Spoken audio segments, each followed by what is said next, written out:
돈 낭비, 시간 낭비, 학원비 낭비 싹 다 낭비예요. 어떤 문제집이든 좋습니다. 이 방법대로만 푼다면요.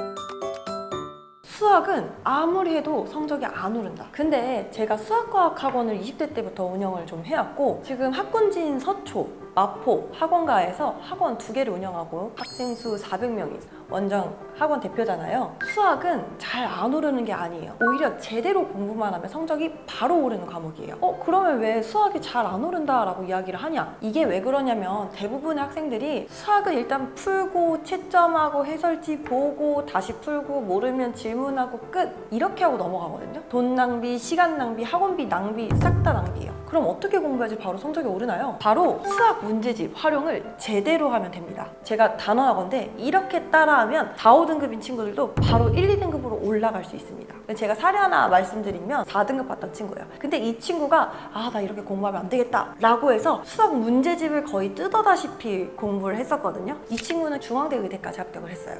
어떻게 이 친구 수학 공부를 바꿨는지 그거를 말씀드리도록 할게요. 제가 학생들에게 직접 알려주는 현실적이고 바로 적용 가능한 방법 알려드릴게요. 결론만 먼저 말씀드리면 오답률이 한 60% 정도 되는 문제집을 선정하셔야 됩니다. 실제 학생들 공부하는 거 오랫동안 지켜보면 어떤지 아세요? 생각보다 수학 공부하는 시간이 많습니다. 이게 문제예요. 많은 친구들이 수학 문제집을 기계적으로 풀어요. 내 수학 공부가 나의 중심이 아니라 수학 문제집 중심이 되는 거예요. 오늘 어디까지 내가 풀어야지? 몇 문제 풀어야겠다.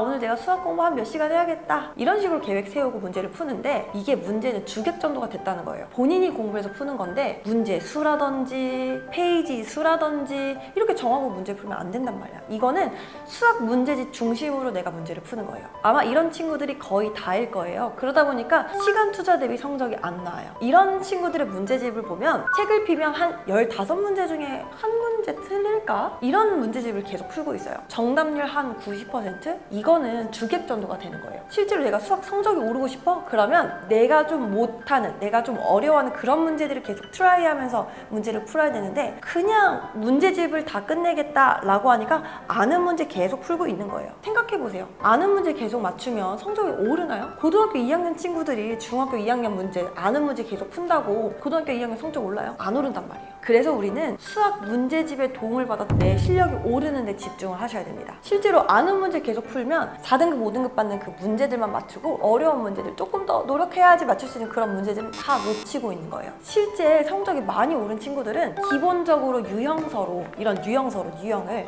한 번씩 다 익힌 다음에 약 정답률 60% 정도 되는 문제집을 선정합니다. 실제로 저희 학원에서도 학생들 수업 자료 줄 때 애들 10문제 풀면 한 6문제 정도 맞출 거, 한 5문제 정도 맞출 거 이런 식으로 프린트해서 줍니다. 결론을 정리해서 말씀드리면 혼자 공부하실 때 문제집 선정할 때 60% 정답률의 문제집을 선정해서 푸시길 추천드립니다. 그럼 진짜 문제집 활용법에 대해서 이야기해 드릴게요. 첫 번째로 뭐냐면 개념 유형을 가리셔야 돼요. 우리 다들 알고 있는 쌤을 보도록 할 텐데 우리는 문제집을 푸는 목표를 다시 생각해야 돼요. 뭐냐면 배운 개념을 정리한다 라고 하는 한 가지랑 실전에서도 비슷한 문제들을 빠르게 해결한다 그 2가지 목표를 가지고 문제집을 푼다 라고 생각해 주시면 좋을 것 같아요. 노하우 먼저 말씀드릴게요. 쌤 같은 경우 대부분 문제집에 뭐가 있냐면 이런 식으로 문제가 있는데 앞에 이런 유형에 대한 정보를 정리를 해놨어요. 애들 혼자 공부할 때 도움이 안 돼요.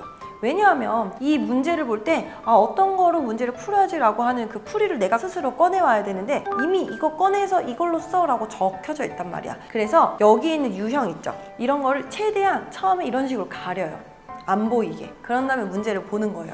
그러면 딱 이 문제를 봤을 때 조건을 정리하고 개념을 한번 떠올리는 거예요. 바로 떠올리면 바로 문제를 풀면 되는 거고 만약에 안 떠올려? 그러면 바로 해설지 보지 말고 시간을 좀 투자하자고 풀릴 때까지 한번 생각해 봅니다. 제가 왜 이런 얘기를 하냐면 대부분의 친구들이 문제를 읽는 시간이 굉장히 짧게 읽으면서 바로 들어가거든. 근데 수학은 실수하면 바로 틀리는 문제들이 많기 때문에 그렇게 접근하면 안 돼요. 신중하게 보고 접근하셔야 됩니다. 문제를 천천히 읽고 나와 있는 조건을 해석하고 어떻게 풀이를 시작할지 한 1분에서 2분 정도 생각하고 문제를 들어가세요. 그래서 풀이 습관은 문제를 보고 1분에서 2분 정도 어떻게 접근할지 생각한 다음에 풀이를 시작하는 훈련을 한번 해보세요. 내가 생각보다 풀이 시간이 빨라지네? 아, 이게 더 효율적이네? 라고 하는 큰 그림에서 문제를 볼 수 있기 때문에 이 훈련은 매우 중요합니다. 이렇게 훈련하는 친구들이 시험장에서 시간을 세이브하면서 달릴 수 있거든요. 그래서 꼭 이거 정말로 강추합니다. 5에서 10분 정도는 안 풀려도 끙끙 대셔야 됩니다. 내가 뭘 못 해석하고 있는지, 어떤 조건을 내가 지금 놓치고 있는지 이걸 다 따져봐야 돼요. 그래야지 나중에 우리가 고난이도 문제를 풀 때 어렵지 않게 접근할 수 있어요. 이게 정말로 하나의 무기가 된다 이거예요. 그 다음에 일반적으로 풀듯이 풀시면 됩니다. 그러면서 다 풀었다? 그러면 하나하나 풀이가 들어갈 거 아니에요. 저는 이 풀이를 문제집에 푸는 거는 정말로 비춥니다. 저는 문제집에다가 풀이를 풀지 말라고요. 연습장에다 풀라고 해요. 왜냐면 이 문제를 내가 몇 번이고 봐야 되는데 흔적 있으면 다시 생각나거든요. 답지를 볼 때 내가 조금이라도 헷갈렸다, 맞았던 틀렸던 헷갈렸다 라고 하는 문제들은 이 과정 하나하나씩 해설을 보셔야 돼요. 아, 내가 여기까지 나왔는데 못 풀었어. 한 5분에서 10분 정도 끙끙댔는데도 안 나왔어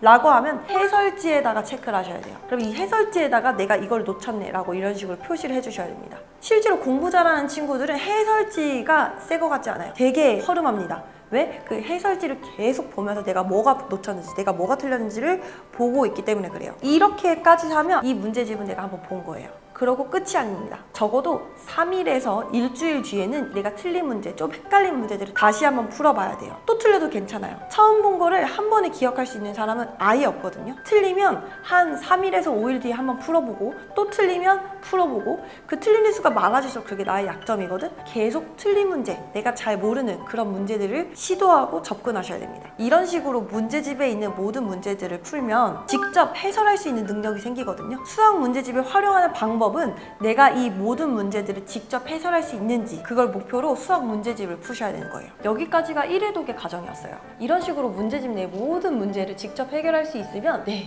축하드립니다. 그 문제집 100% 흡수한 거예요. 이렇게 해야지 수학 문제집을 활용했다라고 얘기할 수 있는 거예요. 여러분, 공부는 모두가 열심히 많이 하려고 합니다. 하지만 좋은 성적을 얻으려면 잘 해야 되는 것도 중요하죠. 생각 없이 기계적으로 풀고 채점하는 거는 공부를 잘 해나갈 수 없습니다. 끊임없이 점검하고 반복하고 빈틈을 채워나가야지만 고득점에 이를 수 있거든요. 제가 알려드린 부분은 구체적인 방법 중에 하나예요. 중요한 건 끊임없이 생각하고 채워나가고 내가 훈련하는 것들이에요. 그러니까 이 영상을 보고 내가 진짜 꼭 하면 반드시 성적 오르거든?